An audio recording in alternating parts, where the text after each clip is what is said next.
Tonight, people struggle to stay cool in the heat wave, and now forest fires are a growing concern. Oh, and I love showbiz. We meet a Regina stage builder who's designed backdrops for everyone from the NFL to the Backstreet Boys and this weekend's Country Thunder. The Rough Riders get ready for an early season first-place showdown against the Lions. This is CBC Saskatchewan News.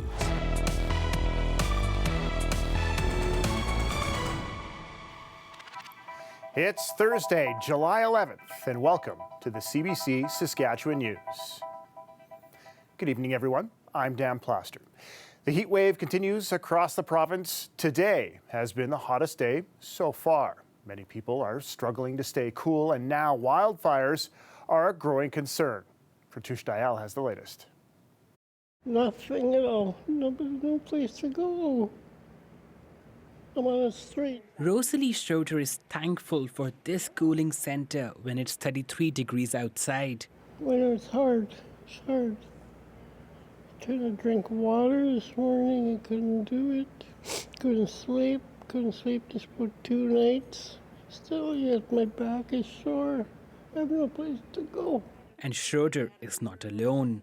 Many others are looking for water, a cool place to rest, or fresh clothing at the Saskatoon Indian and Métis Friendship Centre. A lot of elders too coming in and asking for clothing to, because we do clothing and stuff too. A lot of them are wearing pants or sweaters, so we try to help them with clothing as well so that they can cool off. You shouldn't be in the hot air more than at least a half hour, especially in these degrees, and you can heat stroke, right? We have a lot of people coming in wet, dizzy, so keep yourselves hydrated. Right now, 73 forest fires are burning in northern Saskatchewan.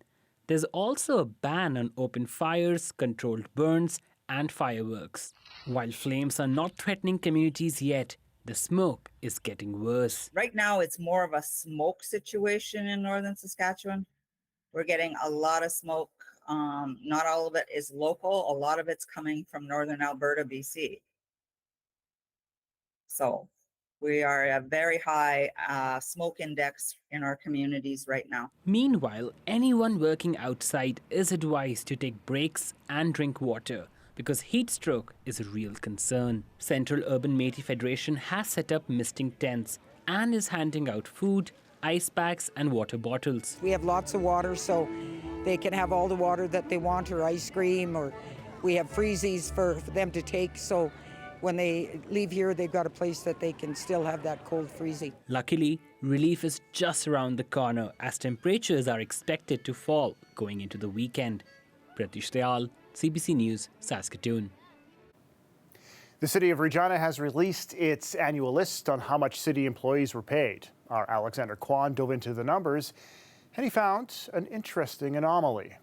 One of the highest paid City of Regina employees last year hasn't worked there since 2022. Diana Harlock was with the City of Regina for more than 10 years and served as the head of the city's planning department. But in March 2022, Harlock left the position. Documents show, despite parting ways, she was still paid more than $185,000 in salary by the city. It would be because it was negotiated in terms of whatever whatever payout was happened, that would be paid out over a couple of years probably. So she would have received some portion of salary in 2022 and then some portion in 2023. Harlock's compensation is just the latest revelation from a city hall that has paid out hundreds of thousands of dollars to top executives who have retired, been dismissed, or quit. Former city manager Chris Holden received nearly $850,000 in compensation when he was terminated without cause in 2022. That made him the highest paid city employee that year, despite only working for 2 months. A number of retiring city executives also appeared on the 2023 list. The highest paid employee was outgoing police chief Evan Bray. He raked in $387,000 and is now a radio host. City solicitor Byron Wary came in as the second highest paid employee. He retired last year while earning $313,000. The former executive director of Citizen Services, Kim Onrate, also made the list. He earned $180,000 in 2023. The documents also showed another trend. The number of employees earning more than $150,000 a year has doubled in just 2 years, going from 93 in 2021 to 186 in 2023. Office workers, city police, and firefighters make up most of that list. while the remaining top earners are executives with arm's-length organizations. The City of Regina says the rapid increase is mostly due to annual cost of living adjustments for police and firefighters, as well as retroactive salary payments for renegotiated contracts. Alexander Kwan, CBC News, Regina. Saskatchewan's Crown Investments Corporation has released its annual report. It highlights $1.9 billion in infrastructure spending, mostly at SaskTel and Sask Energy. So one of the intents of the Crowns is not just public policy implementation, such as the Rural Fiber Initiative. So we have Crowns that are investing into areas that, frankly, private companies just wouldn't go to based on what would likely be a lower return on equity. SaskTel has expanded cellular and fiber optic connections across the province. Sask Energy is boosting natural gas distribution. Altogether, this fiscal year, CIC posted net earnings of $578 million. That is adding $152 million into the province's general revenue fund. Serial killer Jeremy Skibitsky has been convicted of first-degree murder in the killings of 4 women in Winnipeg in 2022. He admitted to the killings, but his defense has argued he was not criminally responsible because of a mental disorder. But the judge today dismissed that argument. Cameron McIntosh has the latest. The question in this case was never whether Jeremy Skibitsky was responsible for the deaths of Mercedes Meyer and Morgan Harris, Rebecca Contois, and a 4th unidentified woman known in the community here as Buffalo Woman. The question was whether he was criminally responsible. Skibitsky, from the very beginning, his first interview with police, admitted that he not only killed the women, but had sex with their corpses, dismembered the bodies, and disposed of the remains in garbage bins. When the trial began, his defense argued that he suffered from mental disorders, including schizophrenia, that left him mentally incapable to understand the criminality of those acts. However, Justice Glenn Joyal says the evidence just wasn't enough to demonstrate that he didn't understand what he was doing. That the Crown laid out enough evidence to demonstrate that Skibitsky singled out these women, preyed upon them, and planned their murders, driven by hatred and sexual fetish. Family members of the victims said they were satisfied with today's decision. We got the convictions we wanted. We're elated to hear that that monster will never step foot out of a prison again. And I hope that when he does leave, he's going out in a body bag. This story is far from over.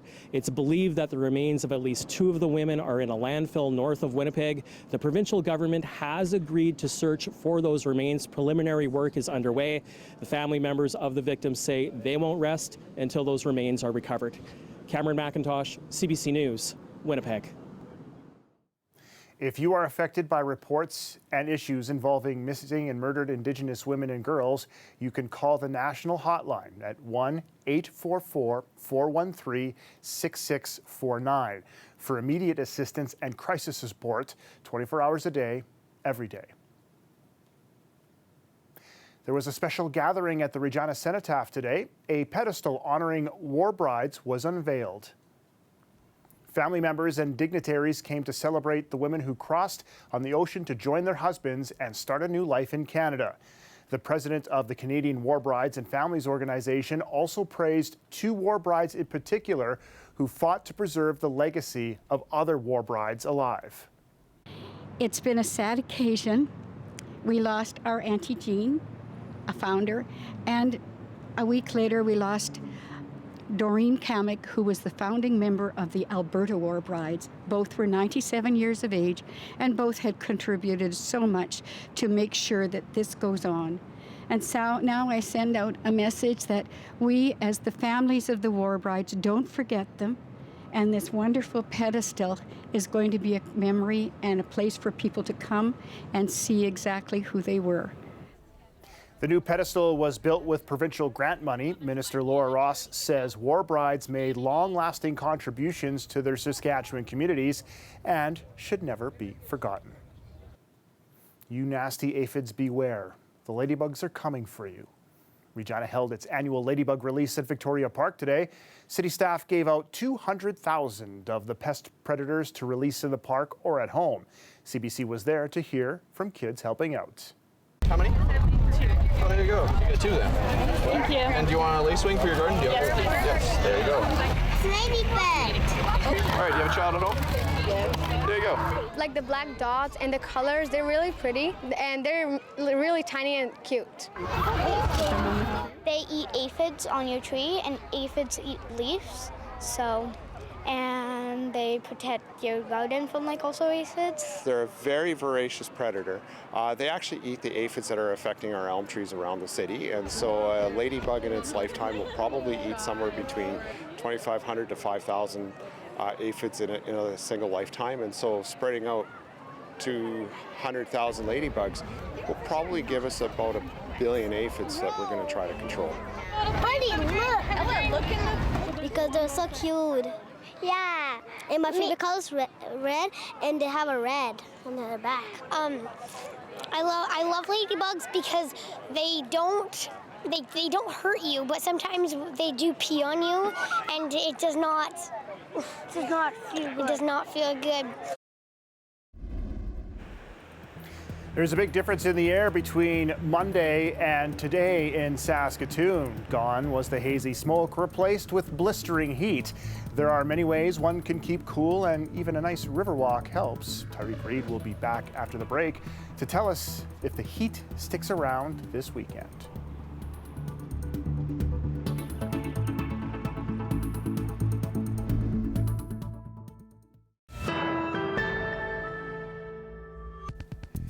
The only thing that might be hotter than the weather is the start the Saskatchewan Roughriders have had to the season. The 4-0 mark is their best since the Grey Cup year of 2013 when they started 5-0.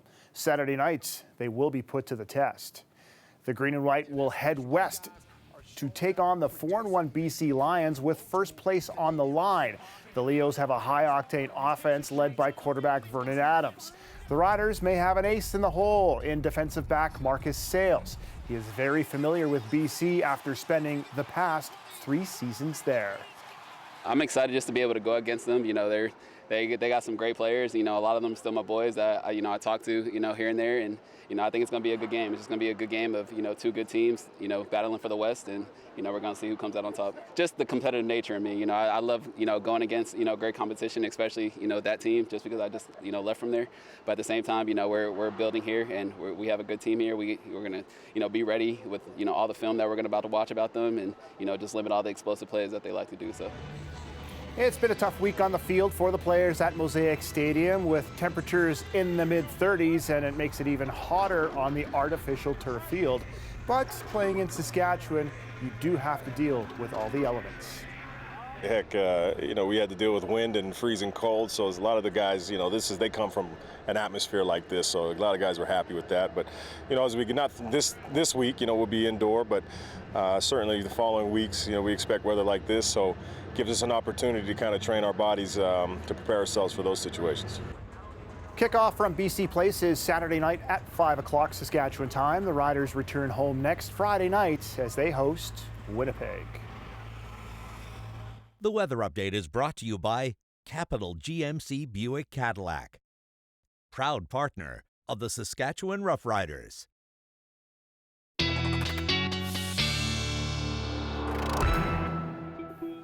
Tyreek Reed is in with the weather, and imagine spending time on artificial turf with how hot this is. Yeah, not ideal right now, especially in southern Saskatchewan. We're still dealing with those heat warnings, except for our friends in the far north. They're actually dealing with some pretty cool temperatures today, while we're actually in the middle of the hottest day of the week here in southern Saskatchewan. In Regina, we were met with a daytime high of around 35 degrees today, and we're still seeing that right now. If we take a look at our current temperatures board in southern Saskatchewan, we're seeing highs in the mid to low 30s and even in the high 30s in a lot of areas. But as we factor in that humidex, that's when it really starts to feel even hotter. We're seeing temperatures around 40 degrees in areas like Regina because of the humidity. And that's going to continue as we head into tomorrow as well. Now, something else that we're dealing with today are some severe weather warnings in parts parts of central Saskatchewan and the Churchill region. We've been seeing those warnings pop up all afternoon, and they're still with us right now. We're seeing that shower move east, and that's going to continue as we head into tonight as well. We're also going to see that in parts of southeastern Saskatchewan. Heading into tomorrow, we'll be met with mainly dry conditions throughout the day, but then through the overnight, that's when that rain starts to come back in, and we'll still be met with those showers on Saturday as well. So it's going to be hot, and it's going to be rainy once again. Now, the wind has definitely been making it feel a lot more cooler, a bit more cooler actually, in southern Saskatchewan. Today, we felt those breezes throughout most regions at around 30 to 40 kilometers an hour for gusts. Now, as we head into Friday, we're still going to be feeling those wind speeds. So if you're heading outside, it's going to be hot, but maybe those winds can cool you down a little bit. Now, let's take a look at our 7-day forecast here in Regina. Once again, that heat is still going to be with us tomorrow on Friday. We'll be seeing a daytime high at around 28 degrees, so we won't be in the 30s, but with that humidex, it's definitely going to feel closer to 40 in a lot of areas in southern Saskatchewan. Heading into the weekend as well, we'll still be in the upper 20s, and with that humidex, it could feel like 30 in some areas because of that. Heading into the week ahead, mainly seasonal conditions on Monday, seeing a daytime high at around 25 degrees, but heading further into the week, that's when we get back to 30s for daytime highs on Thursday. Now let's take a look at Saskatoon. Similar picture over there. We'll also be dealing with the rain in central Saskatchewan tomorrow with a daytime high at around 26 degrees. As we head into the weekend, much more seasonal conditions for temperatures. We're seeing highs at around 23 and 25 on Saturday and Sunday. But of course, we're still going to be dealing with that rain as we head into the week ahead. That's when temperatures start to climb. We're looking at daytime highs at around 30 degrees on Thursday. So we're still going to be feeling that heat even next week, Dan. So instead of super hot summer, it's just regular summer now. Exactly. Love it. Love Thanks. it. Thanks, Tariq. No problem.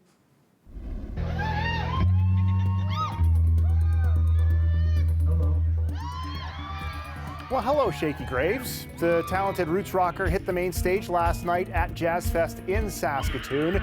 Before Graves hit the stage last night, soulful singer Frazee Ford entertained the crowd at Victoria Park.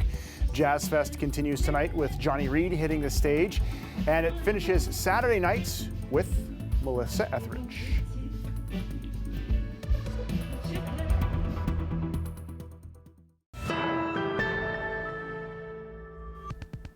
Welcome back. Are you heading to Jazz Fest or Country Thunder this weekend? Well, if you are, you're probably thinking of all the artists who will be gracing the stage. But what about the stage itself? Our Jermaine Wilson checked in with a couple of designers about all the work that goes into building that stage before the music starts. Seems like our sizzling Saskatchewan summer has finally arrived. The sun is shining. I'm somewhat sweating. It's a hot one in Craven today. Are you ready for Country Thunder? Yeah, me too. But I'm not sure if they are. I don't think the stage is quite set. I know that Mark and Scott are working on it. I think I should go down and have a talk with them about how things are going. We got the structure up, and now we're putting the soft goods in and dressing it. We did Monday, Tuesday, and we were done. The roof was up, and now we're getting ready. Today we're putting in lighting, sound, video. We're putting in all the production elements. We put like 150,000 pounds of concrete ballast on the bases, and it's all got X braces, big half-inch wire rope X braces, so that keeps it contained, and we're good for over 100-mile-an-hour winds. So with it, so. Mark Lusick has spent 30 years designing stages for Springsteen, Coldplay, Kiss, and more. My dad was very, very creative, so I think that wiring comes from the beginning. And then I was always technical, and I started out in architecture. Oh, and I love showbiz. Showbiz and the people in showbiz are it's just, you're also wired for that. So there's something inside that keeps you rolling, and it's exciting. We did the Nashville NFL draft, so we had to go out and 3D scan the whole intersection of Nashville. And what's cool about that is that I'm in Regina, telling the guys in Nashville how many pieces of plywood to put below stage right, up stage tower. So you can produce this. I have all of this, every nut, every bolt, but when you want to make changes to it, it's easy when you're in your 3D computer. Not only do you create the skin or the stage, now I got to do all the steel and the structural below it. Backstreet Boys, when they first came out, was kind of cool. It was an octagon stage with a rotating center platform that went up and down. So you can imagine when you have a circular platform that rotates and you have an octagon around it, and there was ramps that had to go up and down. So they telescoped up and down as these guys ran around the stage, and that was the very beginning of Backstreet Boys. You know, when you create something, it feels good, and especially when you get involved right through the whole process. As you already know, it's going to be a hot one this weekend. Take it seriously, this heat is no joke. Make sure you hydrate, find your favorite headwear, maybe a cowboy hat would be more appropriate, and most of all, have as much fun as you possibly can. It's Country Thunder. I'm Jermaine Wilson, CBC News, Craven.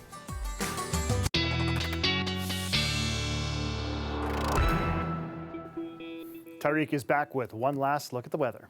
Thanks, Dan. Well, tonight we're going to see temperatures in the low 20s, so it's still going to be very warm here in Regina and most of South and Central Saskatchewan. Waking up tomorrow to that heat as well, and as we head into the afternoon, we'll see daytime highs in the high 20s, not the 30s tomorrow, but of course, with that humidex, it's going to feel like the mid-30s, so it's still going to be a hot day. We're going to want to stay hydrated. Tonight in Saskatoon, we're looking at a low at around 22 degrees, so we're still feeling that heat in central areas once again. As we wake up tomorrow morning in Saskatoon, we could see some showers move through the region, but that'll clear up as we head into the afternoon. Dan?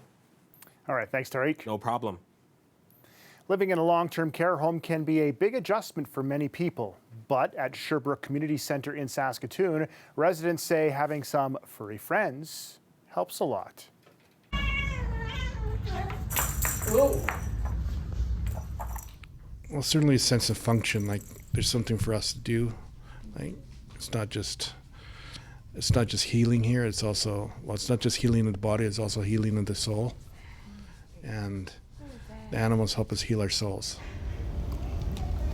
Home. So we actually have 11 cats that are residents here at Sherbrooke.